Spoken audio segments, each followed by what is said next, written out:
Pangalawang bubo.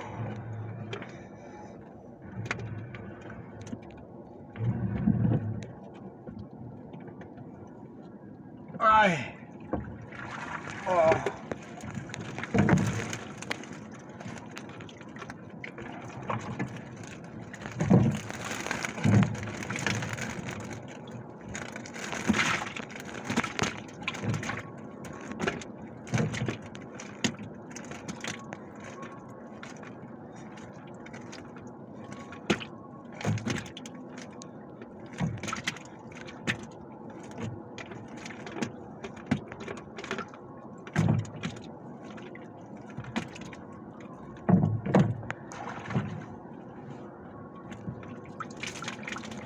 Lagyan natin ng pain, lumot.